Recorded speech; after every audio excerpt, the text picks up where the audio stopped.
What's my sin? What's my sin?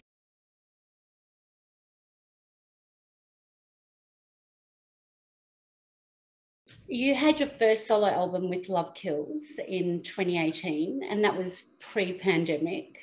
What was the difference with this new album coming out? I think, you know, with Love Kills, it was, well, one, it was my first solo record. It was, you know, I had been wanting to release a solo record for a while, and sort of took a minute with those songs, and, you know, took real care with the whole thing as a concept, and with each individual song, and you know, it very much feels like a single thought. Love Kills, like a single moment, you know. But Funland was written in the middle of the pandemic, pretty much. You know, it was as instinctively where I went to sort of deal with, you know, what was going on. I think I just sort of set up and left the city and was in Vermont, up in the woods, and with nothing other than seemingly unlimited supply of wine and my sort of recording, you know, basic kind of recording stuff. And I just sort of wrote, and I think that's the main difference. It's just a very kind of instinctive record. I kind of didn't really think too much about it when I was writing it, and it was sort of there when I kind of took a breath and went to examine, you know, what I'd been doing for the last sort of few weeks. So, you know, I think in terms of the process, that's the main difference. In terms of the sound, you know, it's it feels more, the first thing is it's more up tempo. It's, you know, it's happier sounding than Love Kills, and it's a bit more varied throughout the record, I think, as well. There's a bit more of a light and dark, and a bit more of a journey through it. It's interesting how for you to cope, you probably had to maybe think of things that were fun and not and remember what life was about before or moving forward. Yeah, totally. I mean, it was, you know, Funland was ended up becoming this kind of place that, you know, I was missing the city. I was missing the nightlife and the, you know, going to bars and restaurants and theater and museums and my friends and, you know, all of that. And you know, and yeah, it just, I threw it all into this place that I kind of created for the record, where the songs and the characters of the songs kind of exist, I think. Yeah. And yeah. And I love the film clips that came, well, firstly with Fun. Was that your idea, your concept? Yeah, the director, my friend Kevin Newbury, who directed it, and yeah, it was, you know, the place where we filmed it is a artistic community called Rubelard out in Bushwick in Brooklyn, and that stuff is all there. Like, we didn't really need to build anything, and they let us film there, and we just kind of lit it, and, you know, sort of the dance was choreographed, and the stage, everything is kind of there. It's like, it's a full-time, amazing little magical place, which you wouldn't even know existed unless, you know, it's behind a metal door in a very industrial part of Brooklyn. You wouldn't even know it was there unless you sort of knew it was there. And it was, yeah, I mean, as a video, it's yeah, it just feels like an expression of fun, which, yeah, you know, for everybody who worked on it, it was the first project most people had kind of done for months. You know, it was getting together again. It was, yeah, it felt like a celebration, which I hope sort of comes across in the video. It does, yeah. I have to ask though, right at the end, there's that shot of her hand falling. Is she content, asleep, dead? Content. I think. Content, okay. I think, yeah. Not dead. Not dead, good. And then you had From 7th Street with Love, which I have to say is one of my favorites. So beautiful. Thank you. Yeah, and you star in most of that. Yeah, that was you know, the song, that's my favorite song on the record personally. From 7th Street with Love. I loved writing it, and the piano, and you know, the imagery of the lyrics, and it's really a love letter to New York, which, you know, I just adore the city and the people here and the craziness and everything, you know. And yeah, the song kind of has this like nursery rhymey feel to it, and for whatever reason, shadow puppets popped in my head, and they kind of feel nursery rhymey. And you know, we found an amazing shadow puppeteer who came, and she created these beautiful shadow puppets for the performance. And yeah, I just kind of sat at the piano and sang, and she, you know, performed this sort of scene behind. I mean, I could have happily just watched what she was doing and that being the video, but it's fun. It's a lot of fun. Again, you know, my friend Kevin directed it, and you know, just a great team of people, and it was, you know, you let brilliant people do their thing, and that's kind of what happens. Yep. And of course, now you've released Here Comes My Baby. That video clip is beautiful. That was my friend John Danovich, who directed some of the Shevin videos for us. He put it together over Christmas, actually, that video. Did an amazing job. Just gotta let him do his thing, and yeah, really happy. Just going to do a really quick run through of your tracks. Right Time. Yeah, I spent about, that was the last song actually that went on this record that I wrote. I spent probably about 4 weeks and wrote a whole load of tracks like that. And this one, I don't know, I just kind of just fit it in the middle a little bit. Right Time. It you know, it felt like it made sense lyrically with a lot of themes in the record. There's a bunch of other similar stuff that I'll have to release at some point that I wrote around the same time as it. Yeah, I mean, I love With the Right Time, you know, Let Everything Around You Fade Away was just one of my standout lyrics in that one. Oh yeah, thank you. Yeah. Yeah, I mean, again, like the context in which everything was written, it was, you know, That's right. talking to myself, I guess, a lot of the time. Yeah. It's good that you were able to take your songwriting and to find some healing in it. Yeah, I mean, yeah, that's kind of always been songwriting for me. It's always been that thing.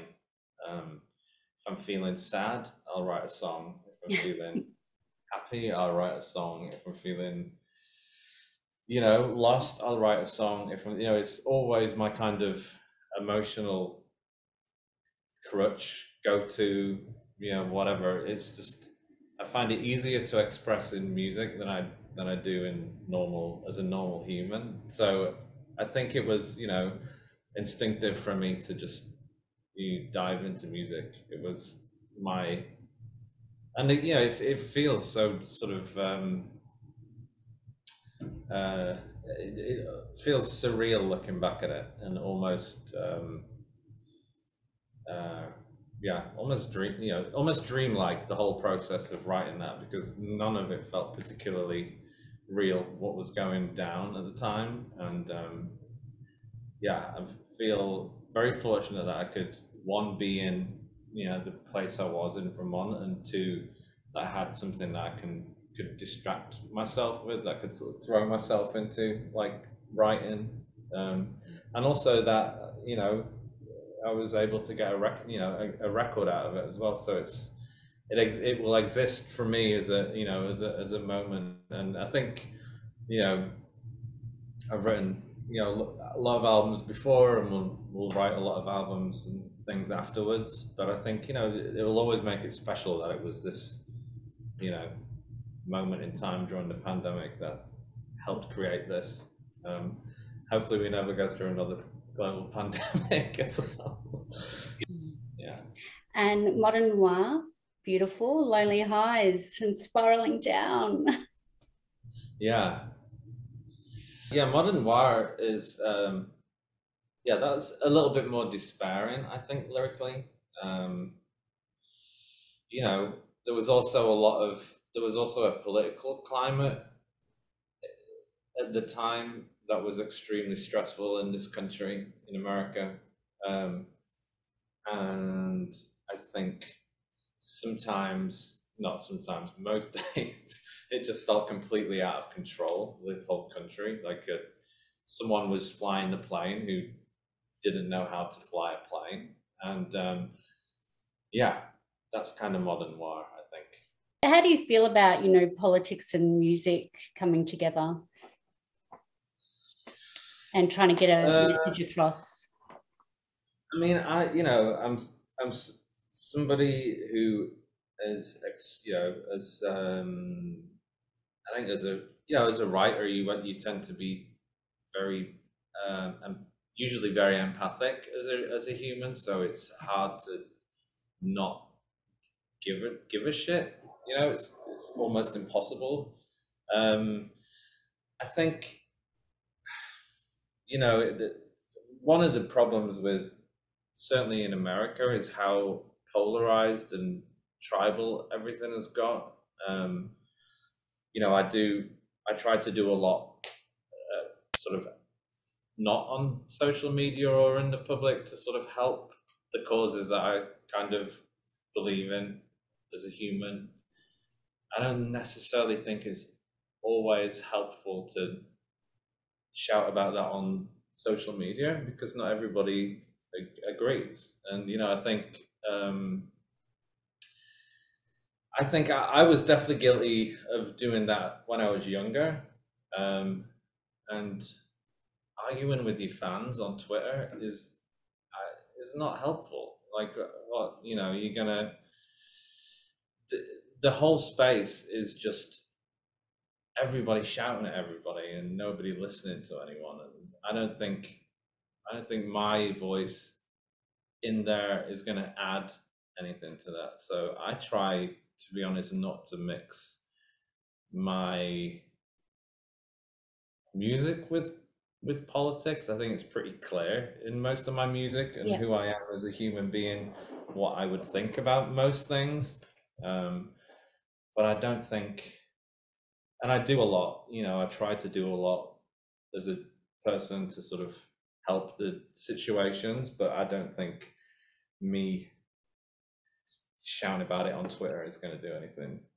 And because you get fed stuff that they know is going to get a reaction, right? So I just ignore it. Like, you can't be annoyed all day, every day. It's just like, you just can't. It's not healthy for anyone. No, listen to your album, go on a roller coaster ride. Right, just listen to music. That's it. Definitely the way. Yeah. When I sleep, I leave the window open. Oh, that is just such a beautiful song. Thank you. Yeah, it's a long distance relationship song. Living across an ocean from someone, and the idea that you can meet every night on another plane. It's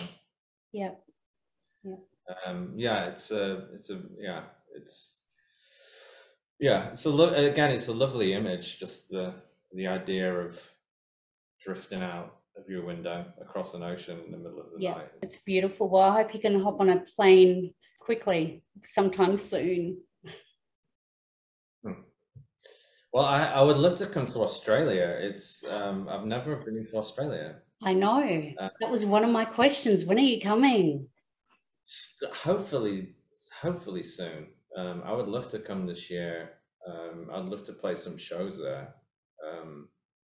We'll see. COVID obviously willing.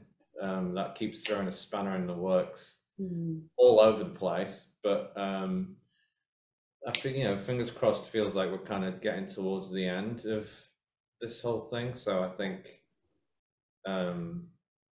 yeah, I think, you know, it would be good to get down there at some point this year. You know, I've chatted with Adam Keli Holiday about coming down, and yeah, we'll see. We'll definitely see. Yeah, I was going to say, like, you know, you've worked with Mac Davis, Linda Perry, so many people. You've, you know, had award-winning musicals. But here in Australia, we just love that you're mates with Adam and Ruben from Peking Duk. Yeah.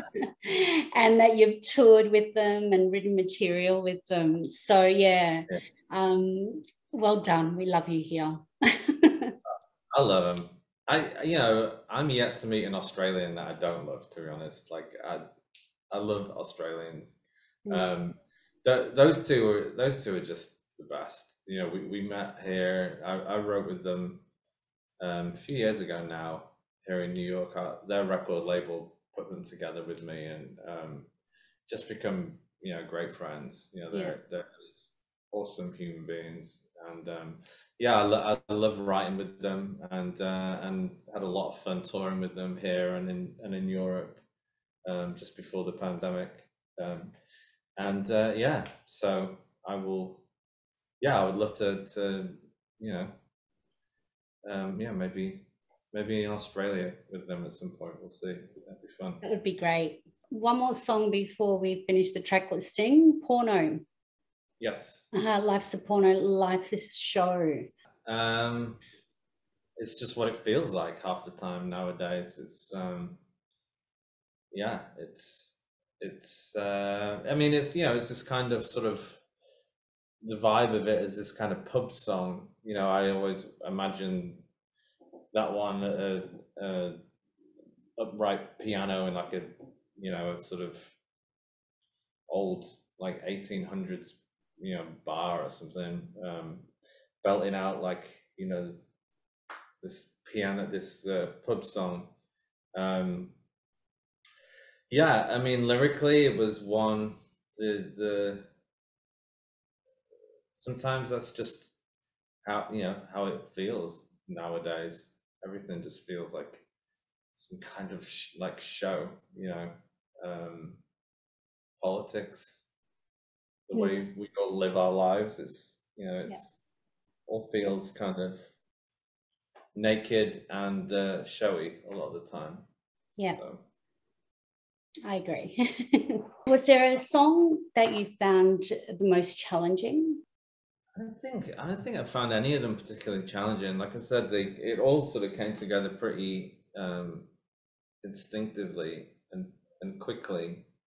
I think the most challenging thing was trying to keep like the vibe that was there when I first wrote them, because the way it ended up being recorded was a little disjointed because of how everything had to be recorded. I mean, I had demoed them and sort of started recording in Vermont, just very sort of crudely on my computer, and then took it into the studio here in Brooklyn when I got back, and had to do it very bit by bit, because, you know, it could only be one-on-one. Could only have me and one other person in the studio. So my guitarist would come in and we'd record the guitars, and you know, the piano, Sarah, my piano player, would come in and play some of the piano, and it was just all of that. And I think, and then at the end, I was in there a lot on my own, just recording the vocals, and I ended up using a lot of what I'd recorded at the very beginning, because, you know, I was failing to recapture a lot of the vocals, or the rough vocals that I recorded when I first was laying down ideas and stuff.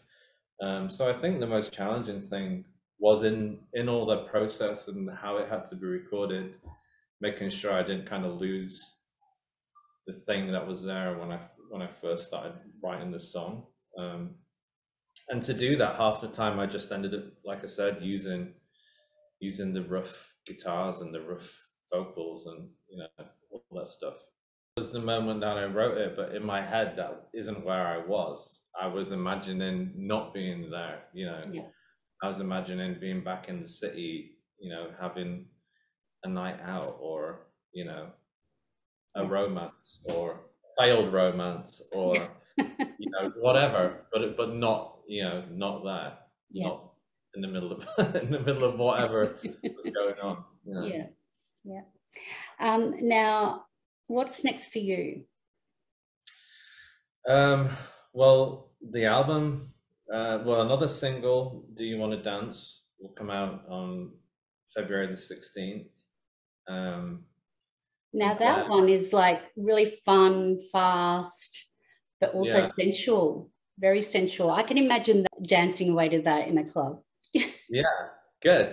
I would, I mean, that is a lyric that I didn't overthink at all. It was, I was like, for a while, I was like, can that be the title of the song? Can that be? And I was like, yeah, of course it can. That's what it should be. And that's where I kind of settled. But yeah, it is. It's a sex song basically. And yeah, so that comes out on February the 16th, and then the record comes out on February the 25th. Yeah, you're always a day earlier than from me. Yeah, Australia is always in the future every day. Yeah. We can't wait to have you in the future with us. Honestly, I can't wait. I can't believe I've never been there. I can't believe I've never toured there, or I don't know what happened. But yeah, so the album, and then more music. I mean, Funland wasn't the only thing I wrote during COVID. I wrote quite a lot of stuff.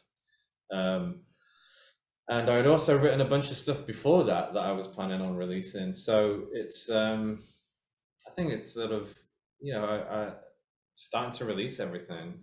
There's a bunch of musical theatre here in New York that I've written as well. That hopefully some of that will start going to stage this year. It's in workshop and production over here. So some of my musicals on stage, and some more music and singles and stuff after this, and some time in Australia. We've got quite a big musical theatre market here too. Maybe we'll see one of yours on stage one day. That's it. That would be the plan. Now, last two questions. How would you describe your sound in food form, and why? In food form?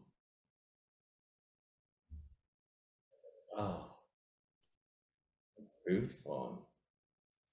Funland, like a juicy orange, I guess. Funland is like a juicy orange, like a really sweet, juicy orange on a hot day. Love it. And last question, our magazine's called What's My Scene? So what is your scene? Just in life? What is my scene? I mean, I love theatre. I mean, living in a city like New York, I think there's just so many brilliant artists and creative people here, and I just love being in all that. It's so inspiring. There's so many great writers and dancers and directors, and throwing myself in and around as many brilliant people as I can, and hope a little bit rubs off here and there is my scene.